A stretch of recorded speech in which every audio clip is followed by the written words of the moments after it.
Hello, everyone, and welcome to episode 4 of the Earthtonesgirl Podcast. My name is Denise, and I'm coming to you today from my home in Yonkers, New York, where I live with my husband and our 2 children. You can find me on the web as Earthtonesgirl. Particularly on Instagram, I am most active there. I am also on Ravelry, and I have a blog, www.earthtonesgirl, and I also have an email address that I'd like to include for this podcast. It is earthtonesgirl@gmail.com, so you can feel free to contact me there with any questions or comments, or if you just want to reach out and say hello.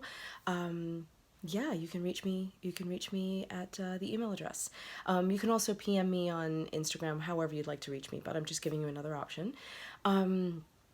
And before we jump into all the good stuff, I just want to talk for a second about the Ravelry group. I've decided not to do it. As you can see when we go on with this episode, I've had a really busy 2 weeks, and I've been thinking about trying to balance everything, balance knitting, balance life, balance the podcast, kids, husband, children, everything. And as I said before with my blog, there's always something that has to give. And in the past, it was the blog. And I think I've just been very excited about all of this, and I wanted to shove the whole pie in my mouth at once. So I've just decided to pull back a little bit. The holidays are coming. We've got Thanksgiving coming and Christmas and everything else. And I just thought, you know what? I don't have the time right now, or even the energy, the mental energy, I don't think, to manage a group. And I know it's not difficult. I'm sure it's not difficult, but the 2 or 3 times now that I have tried to set it up, it's funny, I was at my girlfriend's house. I actually posted it in an Insta story, and we were doing it, everything was going great, and then I don't know if it was my friend Carolyn or one of us hit a button to check something, and then all of a sudden everything disappeared and we had to go back to square one. And I thought, you know what, this may be a sign. I'm going to take it as a sign to just hold off. And it had been the second or third time that happened. I was trying to set it up before and got interrupted, and I just thought, you know what, it's okay. It's okay to not do it right now. Let's have something new for the new year. So, that said, let's move on. So, one more thing I wanted to add about that. I don't ever want any of this to feel like an obligation, and I want to enjoy it. I want to have a good time, and I can get very caught up in guilt. And if I don't reply or I'm not keeping up with something, I don't want that to feel like an obligation. So, there you go. Okay, enough about that. So let's talk about the last 2 weeks. It has been very busy around here. We had Halloween, which the kids absolutely loved. We had such a great time. I'm going to insert a little video here for you. Happy Halloween! Keep saying it, keep saying it. Happy Halloween! Okay, good. All right, we're good? Good. Yes. Thank you. Thank you, Miss. And it was just really, really fun. I think they had more fun handing out candy and saying hello to the kids coming to our door than they actually did getting candy and actually knocking and trick-or-treating. CJ just had a ball handing out candy and making sure everybody had enough, and it was so cute watching the 2 of them. We actually had trick-or-treaters until almost 9 o'clock. That's a little bit late, but we turned all the lights off and pretended we weren't here. They went away. But yeah, that was a lot of fun. And I also and Daddy and I, of course, dressed up as well, as you can see, because we had to get in on the fun. Superman, Wonder Woman, we had to do it.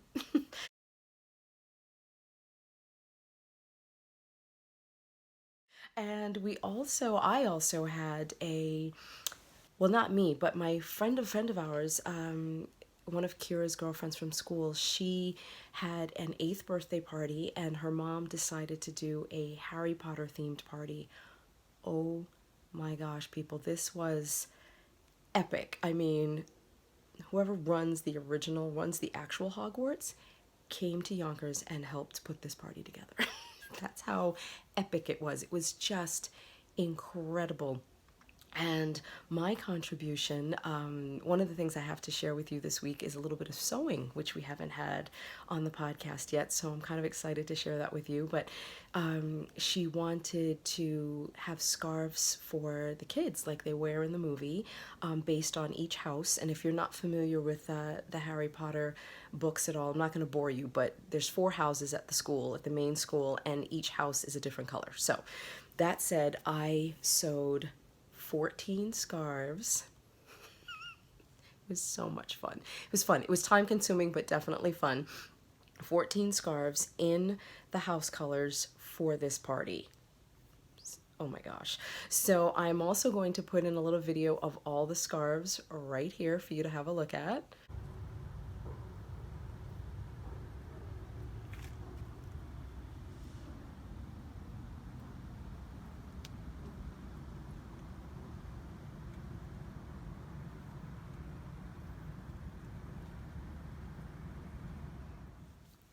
And yeah, it was really fun. And I actually have a couple of them here. Let me grab those for you. So we have, so I am, if any of you follow me on Instagram, I am a Hufflepuff. I am a loyal, proud Hufflepuff. So here's my Hufflepuff scarf, you guys. Look at that. Isn't that great? I had so much fun making this. So it kind of wraps around your neck, can go around one full time. And I mean, you might even be able to get it around twice. There you go. Tuck it in, and it is made out of fleece. It's so warm. It's perfect because all of a sudden the temperature here has decided to go from 70 degrees. I was walking the dog in flip-flops to 40. So I'm actually very happy to have this scarf. I didn't finish off the edges, as you can see. It's really, really basic. Let me take it off and show you one other thing. I was really proud too of the fact that I managed to get all of the seams to line up. You basically sewed strips together, turned it right sides together. Actually, there's a thread, sorry.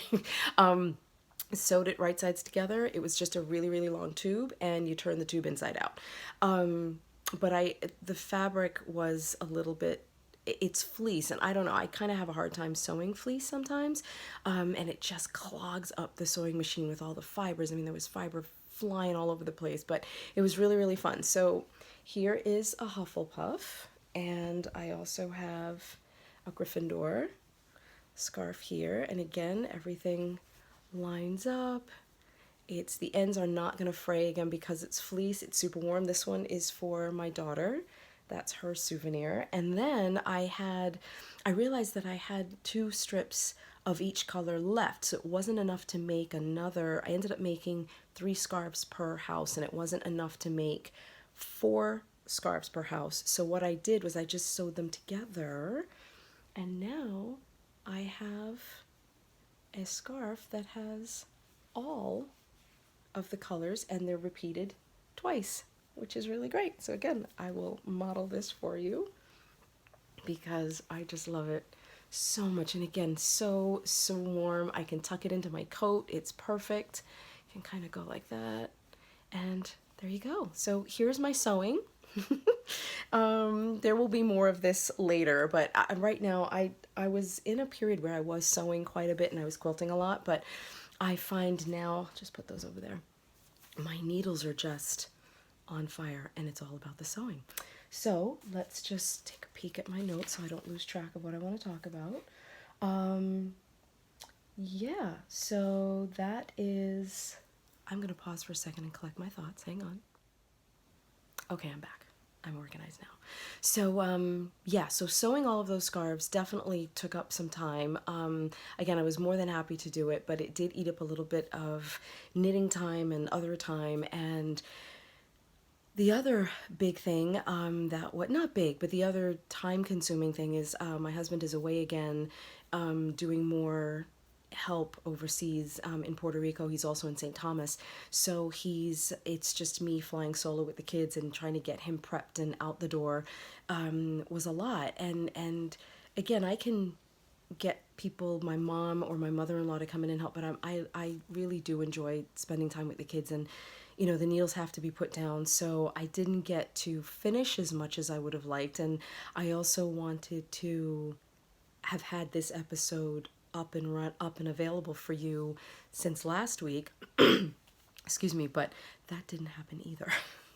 Man plans and God laughs, as I say all the time. So I'm going to stop. I'm not going to say when the next episode's coming out. I am just going to post the episodes when life allows me to, and that may be every week, that may be every 2 weeks.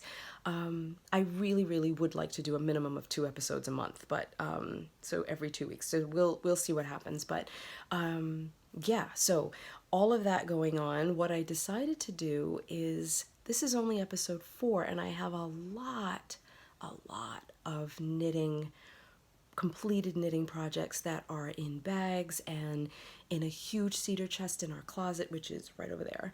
And I decided I want to share some of that with you. And I think 2 episodes ago I talked about my knitting life before kids and after kids, and it was sort of BC knitting and AC knitting. So I have decided to have a BC knitting segment. I'm going to put that right down here. Before children knitting segment. Excuse me, in some of the episodes, just to catch you up on some things that I've done in the past. So first up, and it'll also fill the finished objects portion as well, since I don't have that much finished for you this week, besides the scarves. So the first thing I'd love to share with you are some mittens. I'm just going to grab those right here. Now, I love color work, as you know. There's color work in my acorn sweater, which I haven't finished. I know. I'm hoping to get that finished by Thanksgiving, but we'll talk about that later. But I do love color work. I love it so very much. And a huge inspiration that I have found on Instagram is Skeindeer knits. She's absolutely incredible. Why am I blanking on her name right now? Ellie Ellie of Skeindeer Knits, and she's from Norway, and she's currently living in England, and talent is just, oh my gosh. I think I talked also about doing her pumpkin spice mittens, which I'm gonna talk about in a second when we get to whips. She has a Selbu mitten club right now. I think there's 5 or 6 patterns, and you can buy them all at once, and then she releases them one pattern a month. And it reminded me of some Selbu mittens that I had knit quite some time ago, and I just wanted to share them with you. And wait, let's make sure I get them going right here. Hold on. And here they are, guys. I knit these, I really don't even know. These are years and years old. They were done, let me just bring that in. Hold on, I'm going to put one down and bring it in so you can see. Look at that. I'm actually really, really, really proud of these. These were the first really major color work project that I did, and I'll turn it around so you can see the other side. Look at that. I'm really, really proud of these. I really love them so much, and the detailing on the thumb is just amazing. And if I hold this down, look at that. The pattern was so good with how to just make that, all the patterning continue here so seamlessly. I just love these. So here is the other one. You can see the palm. Oops, here we go. Let's do it that way. The palm in the back. So these were knit out of Picks Pallette. And this was, I knit, to show you how old these were, Knit Picks had just started. So that's a while ago now. Knit Picks was brand new. It wasn't, the big operation that it is now. And I found this yarn. It was very inexpensive, fingering weight. I don't remember the names of the colors, but it's just a basic brown. I'll bring that in again. Just a basic brown and then a white. It is white. It's not cream. Yeah, so I did it in that, and I wasn't really that good yet with knitting fingering weight. I did knit scarves, but not scarves, socks, but to use fingering weight yarn for something else was new to me. So it was color work, it was this really, really fine yarn. Excuse me, it was also 100% wool, non-superwash, so that was a little different to me at the time, and again, I'm so happy with how these came out. You know what? I'm going to post the name of this particular pattern. I'll put that down here for you. I don't remember, but I will show you. Put those down for a second. The pattern did come out of this book, Selbuvotter, and I got this from Schoolhouse Press. Again, many years ago. Let me see if I can find when this was published. Oh, okay, 2007, because I write my name, and I was married. It was the year after. I got married in 2006, so I got this right after that. So 2007 for this, and this is the book that I used. And I don't know if you can see. Here, let me just flip through this. Maybe I have it marked. Hold on. I might have it marked. Then again, maybe not. But that's okay. But some of the patterns in here are just amazing. I'll just kind of flip through a little bit so you can see. I mean, look at those, you guys. Just, this book is absolutely beautiful. That's similar to what I did, but not quite. Here's another one. There's another pattern. Really, really beautiful. I was so excited to have this book. Oh my gosh, it was the first book I had ever found with these mittens in them, and I just became obsessed. I bought so much knit Picks Pallette, and this is really, of course, again, planning and reality. This was really the only pair that I made from here, and they did take me a little while because they were fingering, but I so loved them. The book is amazing, so I'll put that back over there. Yeah, so I do want to knit the pumpkin spice mittens. Those are going to be, I'm hoping to maybe work on those because I'd really love to get them in for the make-along that Joanna Opera Joe is hosting this month. I know she's hosting it with someone, but I don't remember who. You can go to Stitching the High Notes. That is the name of her podcast, and she has a group on Ravelry, so you can go there for all of those details. And I think she's making the pumpkin spice latte mittens. It is pumpkin spice latte mittens. I think she's knitting those as well, so I'm kind of hoping we'll see how far I get with those. Yeah, so that is finished object number 1. Oh wait, and I used a 0 needle on these, so a 2.0 millimeter needle, which is a US 0. Really, really fine. And actually, I want to try one on to show you. Oh, let's talk about these blockers for a minute. These are homemade, very old school blockers. I know I need to buy a pair.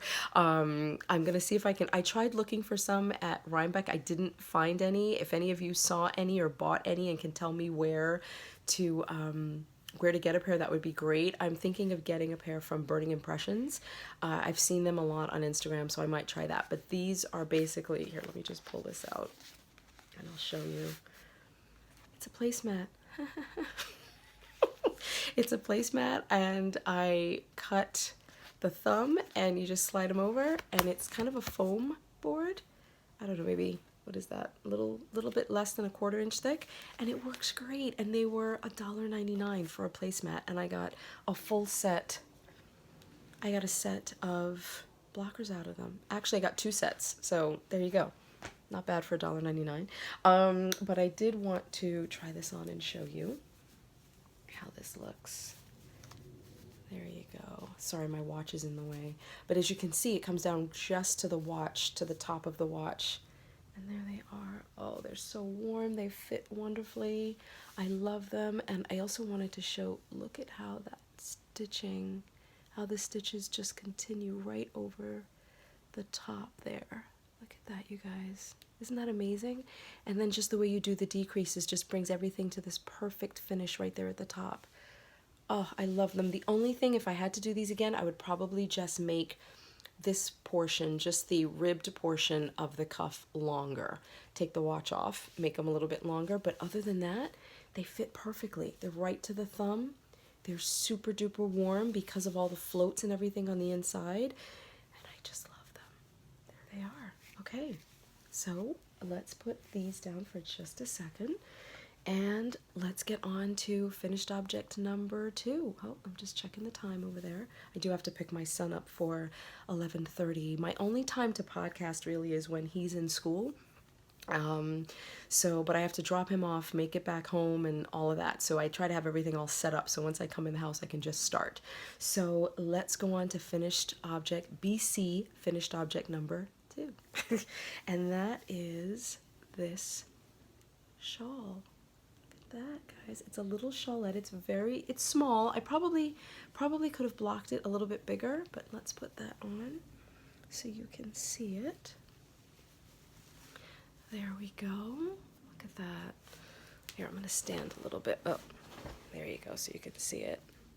Look at all of that, you guys. All that gorgeous lace work. Isn't it beautiful? I just love this too. Oh, and it's so snuggly. It fits perfectly. Oh, I just really like this one too. And this pattern is, hold on. This is Isobel. Isobel shawl by Ysolda Teague.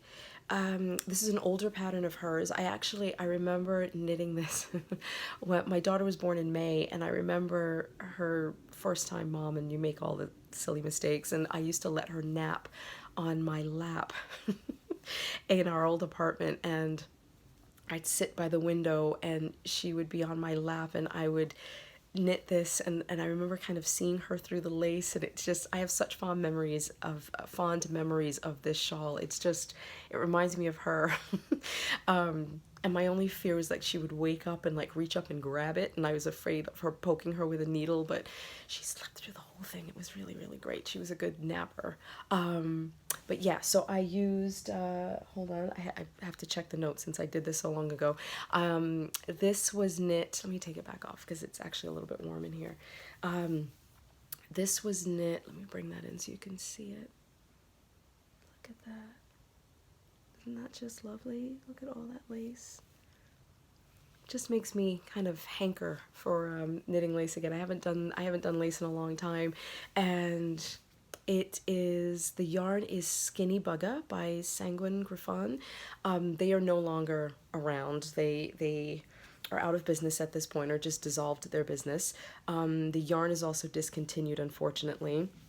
And this colorway is Sharpshooter Leaffooter is the name of this colorway, and it's just so, it's very tonal with a couple of little black speckles in there, and it is just so perfect for right now when you just need something around your neck just to keep you a little bit warmer. I'm not ready to wear a big coat yet, so I've still got my jacket on, and this just draped around my neck is perfect, and the colors are just fall. This is what the trees look like outside right now, you guys. I just love it. So here you go. And I'll put a nicer picture of this in here, kind of all draped, so you can really get the full effect of the whole thing for you. So yeah, those are my 2 finished objects, you guys. I do have, hold on, I'll be back in a sec. Hi there. So I also wanted to mention on the shawl, let's look at it again because it's so pretty. I also wanted to mention that I used a size 6 needle. I think that is a 4.0 millimeter needle, and this project, actually both of them, the mittens as well as the shawl, are both on my projects page on Ravelry, so you can go over and have a look. There's not a lot of notes, but a link to the pattern and everything will be there. And and a little digression, I've also decided to definitely do the show notes down below, and they should actually be there by the time this podcast is up and running. I'm going to try really, really hard to be good about that, because I know what it feels like. You're watching a podcast and you see something and you don't have time to write it down, and you figured, all right, well, I'll just go and check the show notes, and then they're not there, and that's really frustrating. So I am up to episode 4. I did get show notes done for episode 1, which I'm really happy about. And you know what? I actually take no credit. I got them posted, but Carolyn, my friend Carolyn, who is Bloom Handmade Studio on Instagram, she typed them up for me. How do you say thank you for that? She's such an amazing friend to me. I love her so very much. She is just my knitting buddy. We speak the same language. I've talked about her before. I know we went to rhyme back together and everything, but it's just so amazing. I didn't even ask her to do that. She just went ahead and did it. It was just fantastic. So she definitely helped get the ball rolling on that. So now that I've done the notes for episode 1, I know how I want to do them. So I will catch up on episodes 2 and 3. Although I did post a lot of, at least during the video, of the names of things, but I'll recap those for you and get those in the show notes. But the show notes for this show will definitely be down there promptly. So you can reference everything down there if you like. So yeah, let's talk. I've got one other object to show you. This is a hoe. Always makes me feel naughty to say that. I don't know why. But this is a hoe that I actually gave you a little peek of on Instagram on my feed. I was hoping to get the second sock done, but it just didn't happen. I was getting my husband ready for a flight and was up at 3 o'clock in the morning. Oh my God, I'm so tired. And at night, I by the time sometimes I get into bed at night, I've got my knitting. Even last night, I'm like, all right, I've got 2 hours. If I can just sit here, I could finish it. And I fell asleep, you guys. I fell asleep with the needles in my hand. That's tired. I was just so tired last night. So I only have the one sock to show you, but I absolutely love it. And I'll show you the finished pair in another episode. So stay tuned for that. And also on the Instagram feed. But here it is. Let's pull back so you can see it. Look at that. Isn't that lovely? My candy corn sock. I absolutely love this so much. Look at that. Let's bring that in so you can see those gorgeous stripes. Look. And I decided, I've seen this on Instagram quite a bit, where people break up the stripes with just a, when they do the heel in the contrasting color, they just make this stripe in here a little bit bigger. I'm sorry now that I didn't make it a little bigger down here. I probably would have maybe done one less repeat of the stripes here and added in a little bit more of the white, but you know, it really doesn't matter. I really love the way that looks, that kind of broken up look in the striping. I did a fish lips kiss heel. The yarn is candy corn. The name of the stripy yarn is candy corn, and that's by Biscotte yarns. I know I'm not saying that properly, so I apologize. That'll be down there for you to see. And the contrasting cuff, heel, and toes is my go-to Malabrigo sock in the natural colorway. Fish lips kiss heel, just my standard. I know I haven't done the afterthought heel yet. I don't know what it is with me. Okay, I'm gonna do a sock episode, and I'm gonna talk about it, and I'm gonna do it, and we're gonna do it. This is just ridiculous. I don't know why I'm so nervous to do it, but anyway, okay. So here it is. Yeah, super simple, plain vanilla. So far, I can show you a peek of the other sock. Here's the other one, and here, let's just turn that in profile so you can see it a little bit better. There we go. Or turn it this way. Yeah. So I think everything. Whoops. Let's go this way. So you can kind of see. So everything right now is going to match up pretty perfectly. Actually, wait. I think it'll match. Almost. There you go. Wait, now that I'm looking at it, did I do an extra repeat, you guys? I don't know. Doesn't look like it's matching up here. Okay. You know what? I'll worry about that later. But I forgot what I was going to say. I think that non-matching kind of threw me off there a little bit. But yeah, so anyway, here's my sock. I used a Haya Sharp 2.25 needle. And I wish you could feel these, you guys. This yarn, this sock is so soft. I don't understand why, but it's butter soft and squishy. It's very, very thick and just delicious. It's lovely. So there you go. I've got that for you, and I am going to get some whips, and I'll be back in just a sec. So one other thing that I wanted to share with you all today, 2 episodes ago, I talked about how I keep track of knitting cables. And wait a second, I had the sheets. Oh, they're right here. Okay. So yeah, I've got those here. I wanted to show you how I kept track of cable knitting, when you're using multiple charts. How do you not lose your place? How do you remember where you are while you are... I'm just looking down at my little sample here. I'm going to hold that up in a second. I just want to get it situated for you so you can see. But I wanted to share with you how I do that. And it's... I think this method is really good. It works for me. I've been using this for years. And it's a really simple way for me to keep track of multiple charts at once.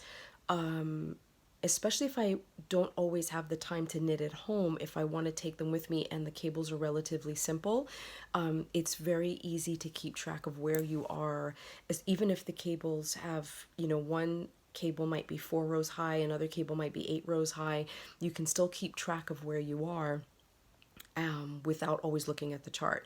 So here it is. So let's move these so you can see the cables first. And these are my little cable counters. I'll talk about those in one sec. So let's bring this in so you can see. It's just a small little sample. I'm going to bring that in a little bit. Let's put that maybe here. Can you see that? Okay, so we have this cable in here. I don't remember what the name of that cable is, but we've got this really beautiful center cable in here. So you've got your stitches. You've got your cables leaning right and left, and then they come in again, and then they go back out again. So you sort of have this honeycomb look to it. Then you have a simple, now this cable is over 8 stitches, and then you've got these 2 cables on the side. Those are over 4 stitches, and one is leaning right and one is leaning left. Now this cable, the 2 cables on the end, are again, over 4 stitches and 4 rows. This cable here is 8 stitches over 8 rows. And you've got cabling happening on row 3 and again on row 7. So, and on these cables, the 2 side cables, these, you have the cabling is happening on row 3. So there's something happening on row 3 of all of them, but then these keep going, and then you've got something happening on row 3 of the cabling happening on row 3 of this one. So how on earth, if you're not staring at the pattern, are you keeping track of this? They're pretty simple, very simple patterns once you get them set up. If I'm doing this, especially for a sleeve, or if you're doing it for a hat, you don't necessarily want to have the charts with you all the time, but if you're new to cabling, you may need to have the charts, and that's fine. So what I do is I have these little things, and these are my cable counters. Now let me bring those in so you can see. So what I've got here, I'm gonna hold this up. What I've got here, there's 4 sections, and I'm gonna try to insert another little video so that you don't get all of the background, which may be hard for you to see what's happening. But basically you have little loops. This is embroidery floss that I've used here, and I use a bead with a letter or number. It doesn't matter, you don't even need that, just a plain bead is fine. The bead can correspond with the chart, so I label my charts with the corresponding letter or number, and on the actual little on the embroidery floss you have a loop. So here's row 1, row 2, row 3, row 4, and you have a corresponding knot here. So the knot tells you what the knot is under the loop. So the knot, that's row 1, here's row 2. Now if you look, if you come in a little bit here, wait for that to focus a little bit, hopefully that focuses, you can see that this knot here is a little bit bigger than this knot. So I make a bigger knot because that lets me know that on row 3 I have something to do. I have a cable to do, I have something to do. You can also use these for sleeves. You can use them if you know that every 5th row on a sleeve that you have to increase, you can just have 5 loops, and you know that every 5th or 6th or whatever, wherever you have to do your increases, you can have the knot. So I'll tie this knot twice. Now this may sound very confusing, I hope that it's not. It kind of works for me, and someone said that they would like to see it. I know that Chelsea from Legacy Fiber Arts, she's Chelsea Knits, I believe, on Instagram, was curious too, so I also wanted to do this. So Chelsea, I hope this is helping. It may completely confuse you even more, but maybe not. So yeah, so again, I'm going to insert another little video on these for you just so you can see a little more clearly how it works. Okay, everybody, so as you can see, we've got cable A, B, and C. I talked about the cables already, so I'm just going to show you now how I work with the cable counters and cabling without the cable needle.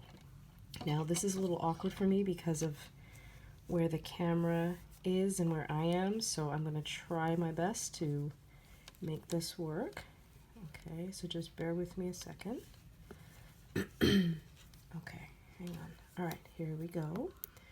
So I'm going to, usually I slip the first stitch in order to keep the selvage stitches looking a little cleaner, but I'm not going to bother with that here. So I'm just going to purl across here. I'm going to do this. This is very clumsy and shaky, but you'll see what I mean. Okay. So here is the cable counter. So here's loop 1. That row is done. Here's loop 2.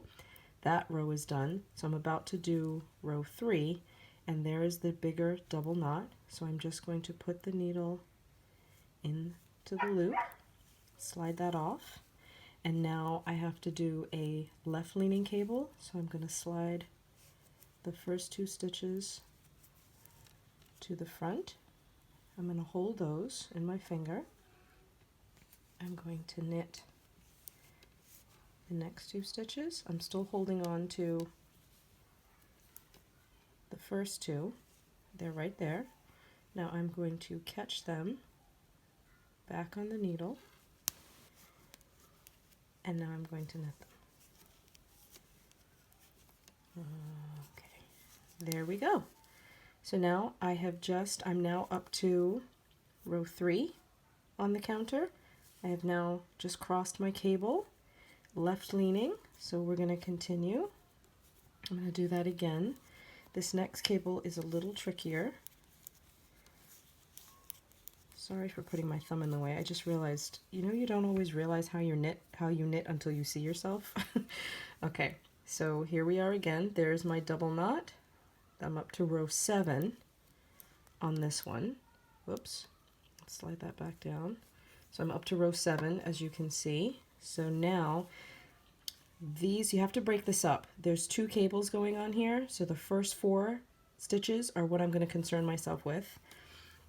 So those have to lean to the right. So what I want to do now is move these 2 stitches off. I'm going to hold them to the back. No. I'm going to hold, okay, sorry. I'm going to hold these 2 stitches to the front because the top part of the cable has to come back in. I'm going to knit these 2. Then I'm going to slide these 2 stitches back onto the needle. I am going to knit those 2. Okay, and now here is the other part, the other half. So I've broken it up into 2. I'm sorry, my dogs are barking in the back. They want to come in. Okay, hold those 2 stitches to the back. I'm going to knit here, carefully. Now here are my other 2 stitches. I'm going to catch those 2. 1, 2, and knit those carefully. Whoops. Okay, slide that down, and there you go. So that is cabling. Let's slide this up a little bit. So that is now using the cable counters and cabling without the cable needle. And there you have it. Hope that was helpful. Again, if you have any questions, feel free to email me or send me a message, and I'd be happy to help you. I'm also going to insert the video of how to make the counter, so stay tuned for that. Okay guys, so here is how you make the cable counters. I usually start with these little beads. This one's the letters are in color. This one is a little bit bigger, and the letters are in black and white for these, which means the bigger ones, the hole is a little bit bigger too, so it's a little easier for you to manage. I got these beads at Michael's a long time ago, but I was just there the other day and they still have them. So that's really good. So I take a piece of embroidery floss. You can also, embroidery thread floss, you can also use yarn. It doesn't matter. It's pretty much whatever you have on hand, and you can make them as pretty as you want. It's totally up to you. So I cut a length about 24 inches and I double it. Obviously you'd need more depending on how many rows your cable pattern has. So I'm only going to do 4 loops for a 4-row cable with this one. So I cut 24 inches, I fold it in half, and then I'm going to take the top of the loop, I'm going to wrap it around my finger, come through, and you can adjust the knot, slide the knot up or down depending on how big you want the loop, and that's loop number 1, row number 1. Do that again, and I'm going to pull that through. Again, you could adjust the loop. I don't always like the loops to be too large. There you go. So you still have the loop there. There's the top loop. I'm going to do one more. Just wrapping them around my finger. Here is loop number, we now have 3. And then here is loop number 4. Again, you can adjust the placement of the knot. Actually, you know what? I forgot to do the double knot for where the actual cabling would take place, so I'm just going to do the double knot here just to show you that. Sorry, I forgot to do that. Okay, so come through, and now here I want this knot to fall in the exact same spot, so I'm going to very carefully place that. Doesn't matter if they're right next to each other either. These just happen to fall right next to each other. So you see there's 2 together, so you know that the cabling is going to happen right there. So here's row 1, 2, 3. So I know on this one the cabling is going to happen on row 4. Okay? So let's just say, for the sake of this little tutorial, I hope you guys aren't getting dizzy, because it's actually making me feel a little dizzy looking down at this, because I'm looking at my phone and not really at my hands. It's weird. Okay, so here is row 5. So now I've got all of this left over. So what I'm actually going to do is lay that on the table. I'm going to take these ends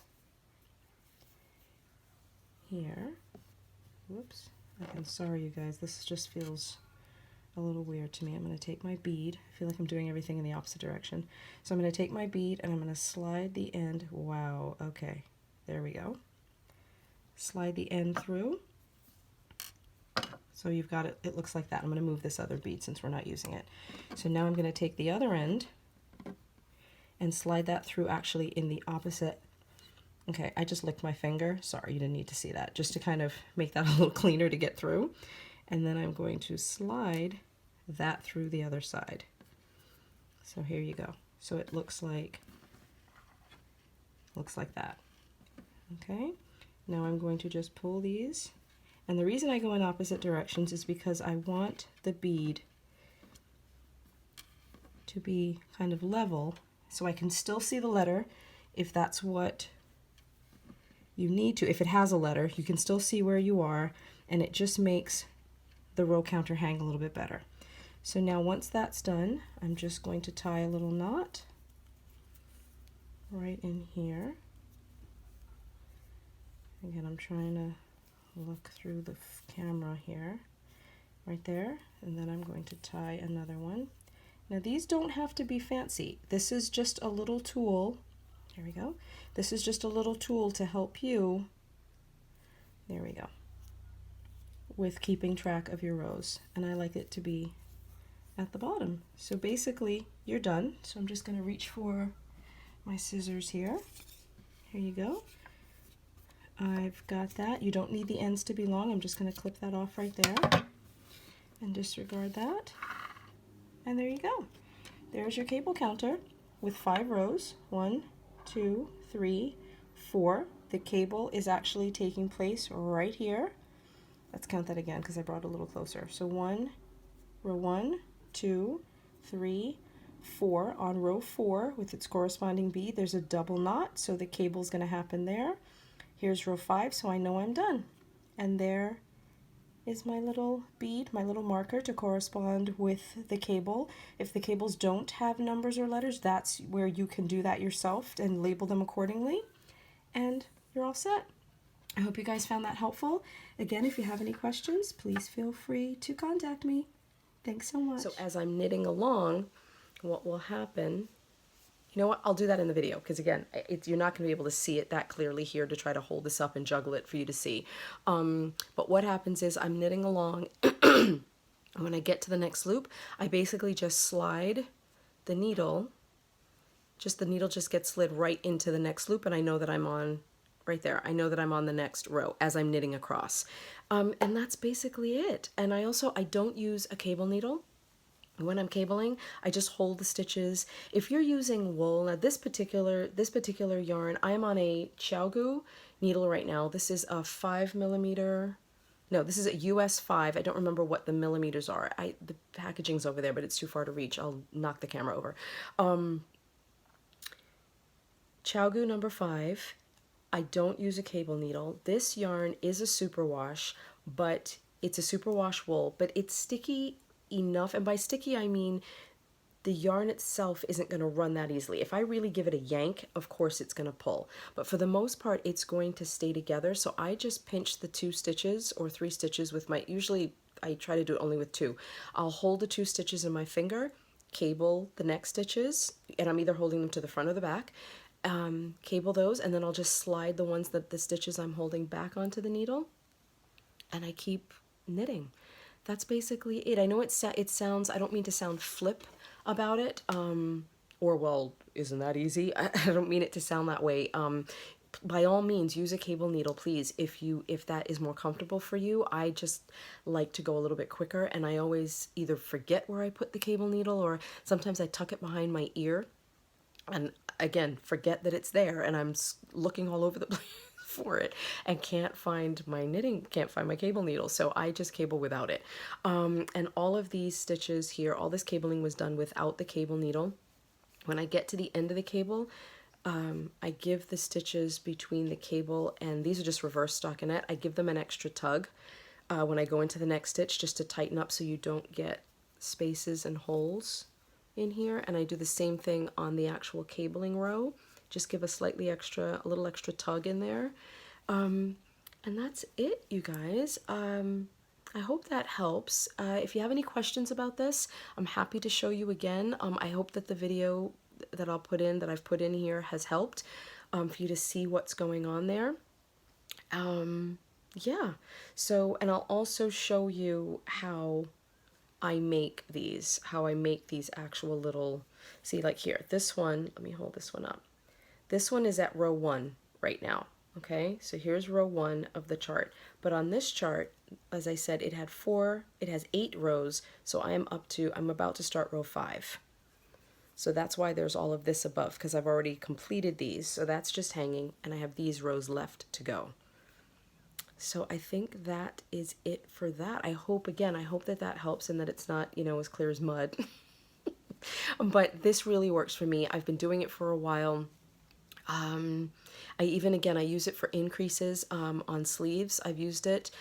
Sometimes I've gotten a lot better now at reading my knitting, which really helps. Elizabeth Zimmermann talks about being able to read your knitting, and that, I can't stress enough how helpful that is when you're doing cabling or anything, even on a sock, so you don't have to constantly, stop to try to figure out where you are. If you can, or referring to your pattern, if you can learn how to really read your knitting and know when the cabling is happening, what row, just by looking at it, you will save yourself a lot of time and headache and everything else. So that is how I keep track of cables, you guys. So I do want to talk to you about a whip that I have going on right now, a work in progress. I still have the other candy corn sock. I still have my Pumpkin Spice It Up socks by White Birch Fiber Arts. I still have that going on. That's going to be the Afterthought heel. And I also have these socks going on. So I'm hoping to get all 3 pairs of these done, because that will take me to, I think, 13 pairs possibly. Maybe 12 or 13 pairs of complete. That will take me to 12 to 13 completed pairs of socks, which brings me right up to the proper number for the Box of Socks Cowl that's being hosted by Kristen of Vine Yarns. She does this every year. I'm hoping she does it again next year, because it really keeps me, and I know it does for a lot of people, it keeps us on track with our socks and sock management and how many socks you want to get completed in a year. Last year I did 17 completed pairs. I'm not sure if I'm going to get to that this year, but I will have my minimum of 12. So I'm very, very happy. So this is another pair that I have on needles right now, and as you can see, this one is almost done. So I've got the leg done, I've got the heel, and I'm almost to the toe. This one just needs, I've only got the leg done on this one. So here they are, but look at these stitch markers, you guys. Aren't they cute? Let me overlap them. Aren't those cute? Sheep's head and a sheep's butt. It's a sheep's butt. It's just, I had to say that. And these are by A Needle Runs Through It. Progress Keepers by A Needle Runs Through It. And they are so light. They are made of wood, as you can see, not too thick. Let me bring that in a little bit more. See if I go like that, you might be able to see better. Yeah, they're pretty thin, and they are super, super light. You barely feel that they're on the needles. And I'm not sure what you call, I don't remember what type of clasp or closure this is, but I really like it. It's a little easier to get on and off the knitting than the lobster clasp. I love them both, but this one, it was just new to me. It was the first time I had a pair of had a Progress Keeper with this type of with this type of closure, and I really, really liked it. So yep, so I've got these, and these are, I just want to show you that cuff. This is the Maker's Cuff pattern by Amber of MakersHaven. Look at that. It's really simple, really pretty little lace pattern here. Can you see that? And this is on her yarn. This is on Amber's yarn.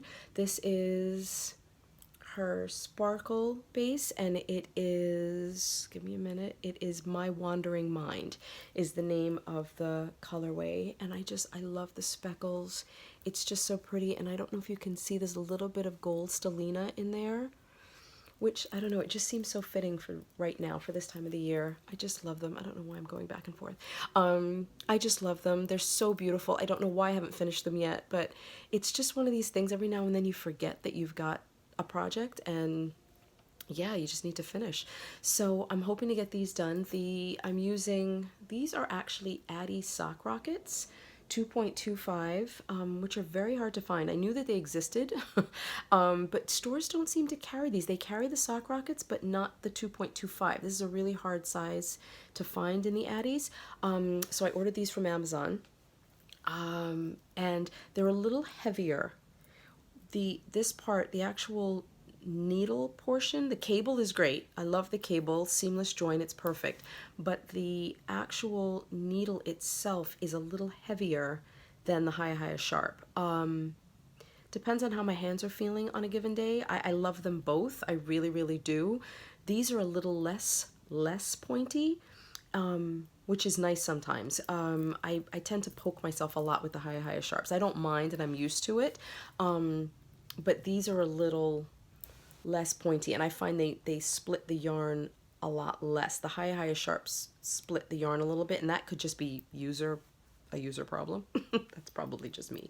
But yeah, so 2.25 Addy sock rockets, and this is the contrasting heel. It's a Fish Lips Kiss heel, and this colorway is Mary Sanderson. I had a little bit of that left from the Hocus Pocus collection by Legacy Fiber Arts. This yarn is actually from the very, very first yarn that Legacy Fiber Arts ever put out. This was last summer they put these out, or the end of the summer, right in time for Halloween. Again, they're Hocus Pocus, Mary Sanderson colorway. And I just thought it was perfect. I had some left, and I just thought to do the heel in this was just absolutely perfect. It went beautifully with the MakersHaven yarn. So yeah, so I'm hoping to get these done too. And what else do I have to show you? I want to show you some upcoming projects. So I'm just checking the time. So let's talk about. So I am hoping, these are the pumpkin spice latte, oh, I keep saying pumpkin spice latte, but I had it right the first time, pumpkin spice mittens. So I am hoping, I think I'm trying to psych myself in. If I keep talking about it, maybe that'll help me cast it on. And it's not that I don't want to, it's just time. I just need more time in the day. But the yarn is all caked up. Haha. I love this so much.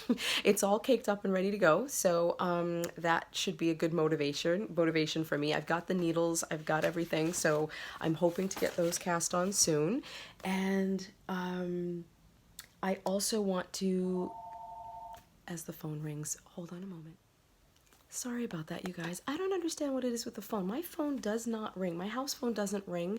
We have a landline because I feel like you should have a landline in case anything ever happens with your cell phone, but it rarely rings. I think my mom's the only one that calls me, and when I podcast, it rings. Oh well. But the other thing I wanted to talk about, I really do want to do, I had talked about doing the baby surprise jacket and possibly having a knit along for that. Once I had the Ravelry group set up, and since that's not going to happen, I'm still going to do the baby surprise jacket. So if any of you would like to knit that along with me, I would love that. Just sort of an informal knit along. The pattern, I'm actually getting the pattern from this book. It's also in, I want to say, the knitting workshop, but it's in this one, and this was just a commemorative book, and I really, really wanted to get this book also. I mean, look at those end papers. Isn't that just beautiful? Oh, I could talk about this book for hours, and I will not bore you with it, but this is, I love her. We all know that, and I really, really want to knit this jacket. It's for someone very special in my life, and I want to get that going and get that done and in the mail and off to the mom-to-be. As soon as possible. So yeah, I'm gonna get the pattern from here. And just a little tidbit on this book. It's called The Opinionated Knitter, and I know that I had read once that Elizabeth Zimmermann wanted to name her first book The Opinionated Knitter, but her publisher didn't think that that was good, or that people might be a little put off by that, so it became Knitting Without Tears. Just a little useless information background on Elizabeth, just for your entertainment. So yeah, the pattern's going to come out of here, and there's actually a picture of the baby surprise jacket on, I forget which baby this is. I think this may be not Cully. That's Cully. I think it's Cully's son. Yeah, so yes, so this is going to be the sweater, and I can't wait to cast that on. So let's put that over there. And I'm also minding my business on Instagram, as we all do. You're just scrolling through things on your phone, and all of a sudden a pattern jumps out at you, and you just want to drop everything and cast it on immediately. And that is, wait, where is it? I just had it. Oh, okay. Ha, I'm back, sorry. That is this cowl, you guys. Stranger Things.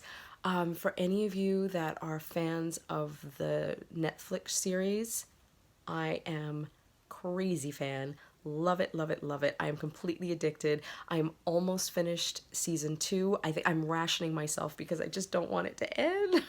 I really don't. I'm trying to ration the episodes. I think I'm up to episode 5 or 6 right now. I'm trying so hard to hold off and just not binge through the remainder of the episodes. But I really want to knit this cowl. Look at that. Isn't this gorgeous? Oh my gosh, it's color work. It's the lights, you guys. I just love this so much. I can't wait. And I was thinking about using this yarn. It is Patton's Croy in this colorway. I had actually used, oh, that doesn't look neat. I had actually used this for a pair of mitts that I knit for the Harry Potter cowl that Katie of Inside Number 23 is hosting. It's a year-long cowl, and I knit up the time turner mitts. I'll put in a picture of that for you as well. The time turner mitts, I did them in this colorway, and the yarn is really, really nice, and it's not scratchy. It's actually pretty soft. I like it, and I know there's something about this colorway that I just love. It doesn't have, oh wait, it does have a name. It is called Flax is the name of this color. It's number 2016 if anybody is looking for that. It is 100%, it's 75% wool, washable wool, and 25% nylon. It's fingering weight. It's really lovely, and it's very inexpensive. I actually get this at Michael's. Yeah, so, and I, again, love the colorway, and it does come in black, so I figured this and the black for the cowl. I think that would look really great. What do you think? I'm excited. And guess what, guys? I have to show you. Hold on. Let's put that down. I am going to wear it with this. Don't you just love this? Look, it's my 11 sweatshirt. I love it so much. It is so warm and so soft. It is so soft. Oh my gosh. And it's 11. I have another one. I found another sweatshirt, equally soft and wonderful. It's black, and it has 11's face on it, and she's looking very stern and sinister. So thank you, Target. I found it. You get all the good stuff at Target, as my sister and I call it. So I love my shirt. I will wear my cowl with my sweatshirt proudly, happily. I am a huge sci-fi fan. You will learn that about me as we go along. I love Star Wars, Star Trek, all of it. I'm a hobbit I know I was a hobbit in a past life. Lord of the Rings, you name it, I'm there. I love science fiction, fantasy, horror. It's just to go to the movies and just sit in the dark and disappear into this fantasy world is just, oh my gosh, heaven to no one but me. I love it. So I'm letting my geek flag fly a little bit here. Yeah, so I do have to go shortly. I have to go and pick up my son. Gonna check my notes, and I'll be right back. So just a couple more things before I close out today's episode. I just want to talk stash enhancement, Happy Mail. I just got some really, really cute stuff in the mail. Actually, I want to show you this too. Let's start with a little bit of yarn. Hold on. Yes, there's crinkling. I'm sorry about the crinkling, guys. I saw this yarn. Isn't that beautiful? Amber, the yarn hoarder, just finished a pair of socks for her husband in this colorway. And it's funny, she actually said it's kind of boring and she's not sure if she would have knit it if she didn't have her sock knitting machine, which I now want. I want a sock knitting machine too. A circular sock machine. I really, really want one, but okay. Christmas is coming. Maybe I'll wink at my husband about it. We'll see. But this is Opal, Sweet and Spicy. The number is 6757. And it's all browns. It's just beautiful. It's all browns and grays. There's a little bit of blue. And it just really spoke to the earthy lover in me. I can't wait to start these. May not be I want to start them now because I want to cast on everything now, but it may have to wait just a little bit. But I did get this. I wanted to show you. Another thing that I just got in the mail, and I love these so much. I got some new pins for my bag, like I need anymore, but this isn't about need, it's about want, of course, we know that. So here are my 2 new pins. I hope you can see them. There's not too much of a glare on there. These are by Twill Print. Look at that. Isn't that just, let me try to get it over here so you can see. Isn't that beautiful? It's a maker, and she's got yarn and paintbrush, and she's got knitting needles and sewing and thread, and she's just peaceful, and that is kind of how I'd like to think I look while I'm crafting. Probably not. And I also got this sheep. Again, I hope you can see it. Look at that. Isn't that beautiful? I just love that there's little, I don't know whether it's wheat or heather. I don't know what it is, but I love the little design on the coat, and I just thought it was beautiful. I actually went to the website just to get this one and saw this one and thought, oh yeah, I just need them both. So I just think these are absolutely adorable. Again, they are by Twill Print. And they are also you can find them on Instagram. Love them. Thank you, Joanna, for enabling me. because she had one of these, so that means I had to get one too. So those are there. And my other acquisition, my other happy mail, this came in the mail and I practically squealed. I was so happy to have it, is my new, flip that over, Christy Glass tote bag. Look at this, guys. It is such a great size. The handles are a little short, so it doesn't go up and over your shoulder, but there's times I don't want that. I just want to be able to kind of hold it in my hand. The bottom is squared off, so it can rest on a table. It's not a huge bag, again. I just wanted a slightly smaller tote, but I've been keeping my current whips in here, and I can just keep this in the car with me or to the park. There was a picture of me, I had this with me at the park the other day, and I just love my bag. So here it is, Christy Glass. She's with me now all the time. We knit together. We're buddies. So yeah, that is it for Happy Mail for acquisitions for this week. I have a lot of yarn coming in the mail. I can't wait to show you what's coming. Some of it I've been waiting on for a little while, but I know that it will be more than worth it once it gets here.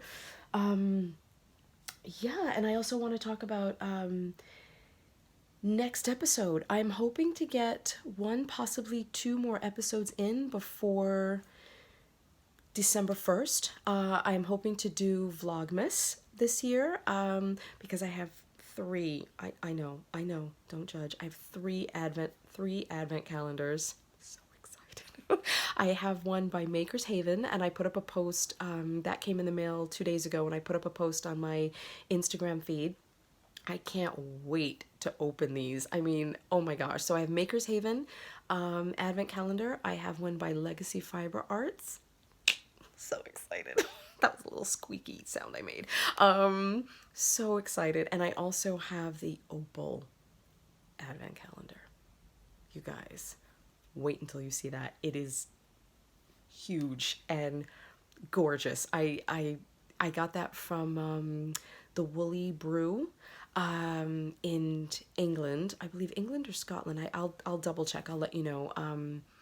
Maybe not here. Maybe let's save that for another episode. But I have 3 advent calendars, so I will be doing Vlogmas and opening those with you every day. I can't wait to share that.